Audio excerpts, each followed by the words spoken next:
Amados irmãos, vamos agora para a parte 2 da lição de número 12 da Escola Bíblica Dominical. Estudamos no primeiro vídeo a parte 1 dessa lição, que é quando Deus se revela ao homem. Agora vamos à parte 2. A revelação de um Deus sábio. 1. Na mecânica celeste. Deus convida Jó a contemplar o universo e vê-lo como funciona. Há uma mecânica celeste que rege os fenômenos naturais, de forma que garanta sua perfeita regência. O Criador desafia Jó a contemplar tudo isso e ver como seu funcionamento harmônico atende a um propósito superior. De fato, o salmista diz que os céus manifestam a glória de Deus e o firmamento anuncia a obra das suas mãos. Salmo 19:1. Jó se comportara como um grande sábio, mas Deus mostrou-lhe que nada sabia. Por isso o Criador o desafia a contemplar o mar e o sol. Jó 38, do 8 a 15. Pois ele nada sabia da origem dos oceanos, da grandeza da luz solar, menos ainda das dimensões da criação. O que nós sabemos sobre o que o mundo criou? É verdade, meu amado irmão. Às vezes eu vejo uns programas na televisão, acaba aqui, sobre a terra, sobre a natureza. O ruim é que essas pessoas começam a evocar muita natureza. A natureza por si só, ela, né? Mas quando mostra aquelas coisas belíssimas, né? Mar, aves, animais, aquela coisa toda maravilhosa, a gente só pode pensar numa coisa, como o salmista pensou e escreveu no Salmo 19, que toda a natureza, tudo que é criado, tudo que a gente vê, toda essa coisa maravilhosa, que o homem inclusive exalta, é uma criação de um... Não é uma coisa que pode ter acontecido ao acaso, uma explosão, ou uma coisa que saiu do menorzinho para o maiorzinho, né, o chamado evolução. Não, meu amado irmão. É algo que tem algo superior e nós cremos que chama-se Deus. O Deus Todo-Poderoso que criou todas as coisas. Agora, quando esse Deus criou todas as coisas, aonde Jó estava? Aonde eu estava? Aonde você estava? Tudo que está aí, qual é a nossa participação nisso tudo? Admiramos, achamos lindo, maravilhoso, não podemos mudar, não podemos fazer algo diferente do que está. E o que nós vamos ficar questionando a Deus? Deus chegou para ele e falou, e aí? O que você me explica disso e você fala daquilo? Como nós dissemos, Deus fez, até o professor Caramulo dizia isso, o pastor Paulo, no outro dia, ele pregou sobre Jó numa quinta-feira, ele falou sobre isso. Deus fez cerca de 70 perguntas a Jó, mais de 70 perguntas a Jó. E aí, meu amado irmão? Agora, eu vou julgar Jó? Não. Eu vou me colocar no lugar de Jó, ver as perguntas que Deus fez a ele e pensar, eu saberia responder essas perguntas? Eu saberia falar alguma coisa sobre esse assunto? Eu teria alguma resposta para dar a Deus sobre isso? Provavelmente não. Então, Jó, como é que funcionam todas as coisas? Não sei responder. Agora vamos para o segundo ponto, né, sobre a revelação de um Deus sábio. Na dinâmica da vida. Se Jó nada sabia sobre a ordem da criação, muito menos sabia sobre a providência divina para mantê-la. Jó deveria ser capaz de responder as seguintes questões. Como existe a criação? Como ele é preservado? Saberia Jó explicar como Deus faz para alimentar os leões e seus filhotes? Como as cabras montesas conseguiam dar cria a seus filhotes e protegê-los dos predadores? E sobre o jumento e o boi selvagem? O avestruz? O cavalo de guerra? O falcão? A águia? Está claro que é uma providência divina que preserva as coisas criadas, pois todos esses animais foram projetados por um design inteligente com suas peculiaridades, modo de ser e de viver. Se Jó não sabia como explicar como eles viviam e se comportavam, o que o levava a pensar que poderia discutir com Deus de igual para igual. Era hora, portanto, de reconhecer o seu lugar e se humilhar diante da majestade divina. As cabras monteses, vou pegar as cabras monteses, eu gosto muito dessa parte das cabras monteses e de algumas partes das perguntas de Deus. Às vezes a gente vê alguns programas também de natureza, eu vi alguns programas que o sujeito levava 3 dias subindo a montanha cheia de neve, com uma dificuldade tremenda, às vezes até mais de 3 dias, para tentar matar uma cabra montesa. Mas elas vivem lá naquele monte, com toda a dificuldade, com neve ou sem neve, nem sempre é neve. E ali, é o que Deus falou para ele, elas parem seus filhos, e quem está lá para ajudar elas? Porque Jó era um homem que criou muitos animais. Então, quando a ovelha ia parir, outro animal lá, alguns animais, a gente também estudou, já viu, elas gostam até de, as fêmeas, né, quando vão parir, parem sozinha lá, e no outro dia, mesmo estando dentro de um lugar onde ela é domesticada, né, mas quando o seu dono vai ver, ela já fez o par. Mas algumas outras precisam de ajuda. Precisam de ajuda para ter o seu neném lá, né, a sua cria. Mas as cabras monteses, quem é que ajuda elas? Jó, certamente, ajudou muito seus animais, ou seus empregados ajudaram, a que nascessem. Mas a cabra montesa, como é que Jó podia fazer? Nada, Jó não estava lá. Jó alimentava os seus animais, domesticados, estavam ali, criava ele, dava lá o feno, seja o que for. E quem vai alimentar os filhos do leão?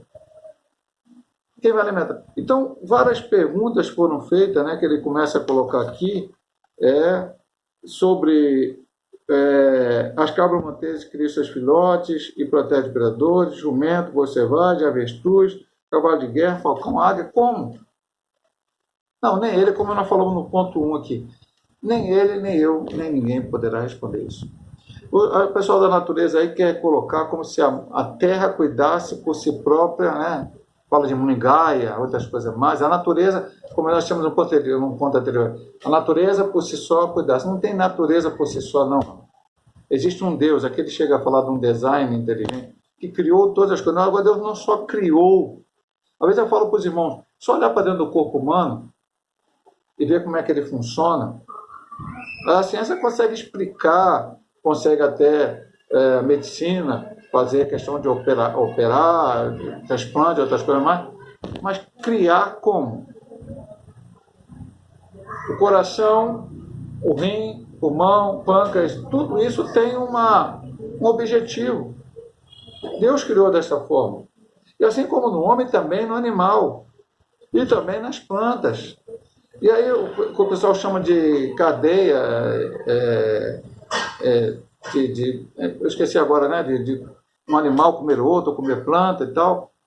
Então, aquele animal existe, o outro animal vai lá e come ele, o outro vem, aí come aquele, aí que vai, e vão sobrevivendo. O homem, quando tenta se meter nesse negócio, é que muitas vezes faz besteira e acaba atrapalhando o que Deus fez de uma maneira poderosa, maravilhosa, sensacional. O homem não consegue entender. Jó queria entender coisa que ele não sabia. Como muitas vezes eu quero entender coisas que eu não sei. Infelizmente, meu amado irmão, muitos hoje, dentro da igreja evangélica, estão desviando-se da casa do Senhor por não conseguem entender certas coisas. Eu digo, quando eu falo na igreja, as pessoas estão preocupadas. O homem foi à lua? Se o homem não foi à lua, daqui a pouco acho que Jesus não veio também. Irmão, para de ficar preocupado se o homem foi à lua, deixou de ir à lua, ou se foi para Marte, ou se foi para... Não esquece esse negócio. Viva o Evangelho, viva a Palavra de Deus, viva a Bíblia Sagrada, evangelize, fale de Jesus. A terra é redonda, a terra é quadrada. Eu creio na terra redonda. Deus está sentado sobre o globo terrestre, eu creio nisso. Vai ficar discutindo, não, porque a terra é plana, aí fica discutindo, vai para a internet, um monte de besterol. Não, meu amado irmão, fica com a Bíblia, fica com a simplicidade. A coisa que você tem que fazer, que eu tenho que fazer, que nós temos que fazer, é crer em Deus, acreditar nele. Mesmo que a gente não possa entender, compreender o que aconteceu na Bíblia, eu tenho que crer. Deus não é para ser explicado, é para ser crido, é para ser acreditar nele, é para ter fé nele. Porque brevemente Jesus Cristo voltará para arrebatar a igreja. E toda essa nossa questão de não conseguir entender as coisas vai mudar, porque esse corpo pecaminoso vai terminar, nós vamos receber um corpo glorioso e vamos estar diretamente com o Senhor. A necessidade de se conhecer melhor a Deus. Era preciso que Jó contivesse o seu orgulho. De fato, ele falou muita verdade sobre Deus, mas ignorou o quanto não sabia acerca do Criador. A revelação de Deus sobre a mecânica celeste e da vida não foi uma censura à integridade e sinceridade do patriarca. Aos olhos de Deus, ele permanecia um homem justo e íntegro, mas falto de humildade, pois agiu de forma presunçosa ao questionar a majestade divina. Era necessário, portanto, que conhecesse melhor a Deus. Cada contorno da criação, cada formação de uma vida e cada ato de preservação da criação é Deus dando-se a conhecer ao ser humano. Reconheçamos o agir do Criador no universo em nossa vida. Como falamos no ponto anterior, por que ficar discutindo? Por que falar coisas que eu não entendo? Inclusive, é um texto na Bíblia que eu gosto muito, que é Deuteronômio 29:29. As coisas reveladas pertencem a vós, e vossos filhos, e as encobertas pertencem a Deus. Há coisas que estão encobertas. Há coisas que Deus é capaz de revelar, mas proibir que o homem fale, como aconteceu com Paulo. Paulo disse: subiu ao terceiro céu, viu a palavra de Neval, acho que não era visto falar ao homem, não falou, e não escreveu na Bíblia. Não está escrito, não sabemos. Então, meu amado irmão, o que Deus revelou, e a principal revelação de Deus, foi que o próprio Deus, na pessoa da segunda pessoa da Trindade, o Filho, encarnou o Cristo, veio a esta terra, viveu, pregou, morreu, ressuscitou e brevemente voltará para buscar a sua igreja. Isso é a simplicidade do Evangelho. Eu quero saber quem foi a mulher do Caim. Eu quero saber por que não sei o que, não sei das contas. Meu amado irmão, creia no Senhor, fique com Ele. Se Deus quiser te revelar alguma coisa, Ele vai te revelar, porque é a vontade dele. Deus não tem que dar satisfação a ninguém. Deus não precisava dar satisfação a Jó. Deus apareceu a Jó por sua livre e espontânea vontade, porque Ele quis, e Ele não foi responder a Jó: Senhor, por que o Senhor me abandonou e tal, por que eu estou assim? Não, ele foi falar para Jó: Jó, onde tu estavas quando isso aconteceu? Quando estava aqui, quando estava ali, quando estava cá? Ele perguntou a Jó. Então, não se fique preocupado em ter respostas. Fique preocupado, talvez, de você não saber responder. E não preocupado no sentido de querer achar resposta para aquilo que não tem, ou para aquilo que não é essencial, ou principal. O principal é a nossa fé no Senhor Jesus Cristo. É crer nele, acreditar nele, viver o Evangelho. Agora vamos para o último ponto da lição, ponto 3, revelação de um Deus poderoso e justo. O Behemoth e o Leviatã. Nos capítulos 40 e 41, Deus faz referência a duas grandes criaturas. Ele chama a atenção de Jó para a natureza indomável desses animais, a fim de ilustrar seu poder divino. Algumas Bíblias traduzem esses termos como hipopótamo e crocodilo, respectivamente. Ou seja, Behemoth, hipopótamo, e Leviatã, crocodilo. Enquanto o Behemoth representava a força bruta de um animal por excelência, o Leviatã se parece mais com uma criatura com poderes sobrenaturais. Ele se apresenta, por exemplo, dessa forma em Isaías 27. Assim, o Behemoth e o Leviatã representavam o ápice da força tanto natural como sobrenatural, assim como é o inexplicável e maravilhoso mundo criado por Deus. Mesmo poderosos, Behemoth e Leviatã estavam debaixo da mão de Deus. É isso que é importante. Nada do que acontece foge da soberania de Deus. Eu posso não entender, eu posso não compreender, eu posso não entender. Na minha mente finita, no meu pequeno conhecimento, eu posso até querer questionar. Mas se Deus aparecer diante de mim, numa tempestade do redemoinho, numa ventania, eu me lembro lá de Elias.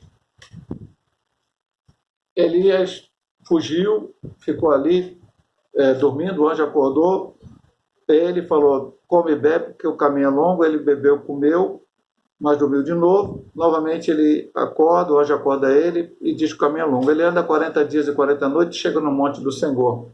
E quando chegou no monte do Senhor, ele se escondeu numa caverna, e aí veio um terremoto. Eu não sei não sei falar para o irmão a ordem aqui agora, poderia abrir a Bíblia, mas o nosso tempo também é um pouco escasso aqui.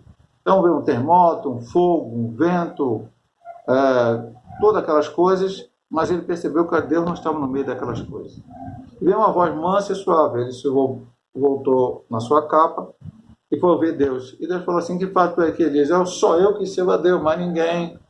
Então o Senhor falou, você está enganado, tem 7.000 que não se dobrou do ele, volta lá e vai pregar, vai fazer o que eu te mandei fazer. Então, meu amado irmão, muitas vezes a gente acha assim, a gente não entende, fala do que não entende, diz do que não entende, mas aqui ele diz aqui, Deus falou de duas criaturas que eram para o homem tremendas. E hoje você vê aí, o hipopótamo na África mata mais do que leão, mata mais do que qualquer outro animal. Animal muito difícil. E naqueles dias era pior ainda. Crocodilo, se hoje é complicado, naqueles dias pior ainda. Mas mesmo que esses animais fossem poderosos, fossem fortes, eles estavam sob o controle de Deus. O inimigo das nossas almas, Satanás, que no livro aparece até o capítulo depois some, ele faz, acontece, a Bíblia fala de muitas coisas que ele faz, mas ele está sob o domínio de Deus. Então eu tenho que temer a Deus, crer no Senhor, acreditar nele, confiar nele, fazer a sua vontade, ou como a Bíblia diz, sujeitar-vos a Deus, resistir ao diabo e ele fugirá de vós. Ele não vai fugir de mim, mas vai fugir do Deus que está em mim. Ele não vai fugir de você, mas vai fugir do Deus que está em você. Ele não tem como competir com esse Deus. Ele é apenas uma criatura, já falamos isso numa lição anterior, ele não tem poder sobre nada. Justiça e graça. Se Jó não é capaz de lidar nem com Behemoth, nem com o Leviatã, então como poderia tratar desse mundo complexo? Ele agiria com justiça ao tratar dos complexos dilemas humanos? Deus deseja mostrar a Jó o seu erro, ao dizer que o Criador não havia sido justo com ele, nem com o ímpio. Nesse sentido, Jó seria capaz de tratar com o mundo de forma melhor que Deus, como deu diretamente a entender nas suas argumentações. Eu vou parar aqui só fazer um comentário sobre isso. Jó alguma vez falou, volta a falar, pastor, Jó pecou, blasfemou? Não. Agora, Jó não era pecador? Era. Jó era pecador, sua mulher era pecador, seus filhos eram pecadores, Elifaz era pecador, Bildad era pecador, Zoar era pecador, eu pecador, Paulo era pecador, Pedro, João, Tiago, eu sou pecador, você o único que não pecou foi Cristo. Agora, Jó tinha cometido esse pecado que vocês me falaram, oculto, escondido, que Deus... Não, nada disso. Agora, o que Jó errou em alguns momentos? Jó tentou achar como ele sentia-se abandonado por Deus, talvez até incitado pelos seus amigos com aquelas coisas que falavam para ele, ele achava que se ele, em algum momento ele deu a entender isso, se ele tivesse que lidar, se ele fosse Deus, e tivesse que lidar com uma pessoa na situação de Jó, talvez ele agisse com Jó de uma maneira diferente que Deus estava agindo com ele. E esse é o perigo que às vezes corremos nós. Ser mais justo do que Deus. Ser mais certo do que Deus. Não, meu amado irmão. Eu sou pecador, sou falho, sou fraco, sou pó e cinza. Deus, sim, ele é poderoso. Eu tenho que me submeter a ele. Eu tenho que entender a sua vontade. Eu tenho que fazer a sua vontade. É por isso o seguinte, volto a repetir a você, nesse sentido, Jó seria capaz de tratar com o mundo de forma melhor do que Deus, como Deus diretamente a entender nas suas argumentações? Ele não era capaz de domar sequer duas criaturas criadas por Deus. Logo, jamais poderia ser igual ou mais justo que o próprio Criador, nem muito menos auto-justificar-se diante dele. Nem eu, nem você, nem homem nenhum pode domar um hipopótamo. A não ser que o hipopótamo é doente, ou que, como aí nos programas, né, lança aquele dado e bota o hipopótamo apagado. Se acordar, o hipopótamo vai matar pessoas. E assim a mesma coisa, esse crocodilo, o que vai fazer? O que eu posso fazer? Se eu pegar uma arma e atirar no crocodilo, não, mas aí nós estamos falando de domar, não é matar. Não tem como domar. Não tem como chegar lá e fazer carinhozinho. Não. Jó não podia fazer isso. Como é que ele pode lidar com coisas que ele não entendia? Domar animais ele conhecia. Os animais que ele tinha na sua casa antes, né? Os animais eram domados, viviam ali. Mas ele tinha suas limitações, como nós temos as nossas. E é isso que Deus queria falar a ele. Logo, jamais poderia ser igual ou mais justo que o próprio Criador, nem muito menos auto-justificar diante dele. Só a graça de Deus poderia justificá-lo. Ele dependeria somente da graça divina.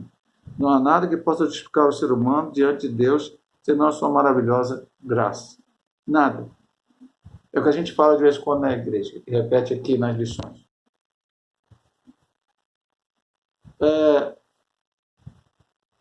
A salvação é como? É pela graça. É a favor merecido. Ah, pastor, mas eu dizimo, eu oferto, eu ajudo o asilo, o orfanato, eu ajudo a velhinha a atravessar a rua, eu faço, aconteço. Louvado seja o nome do Senhor, meu irmão. Faça isso mesmo, mas não pensando que ao fazer isso você será salvo. Ou por causa que você faz isso é que você é salvo. Você é salvo por ter aceitado Jesus como único e eterno Salvador de sua vida. Somente por isso.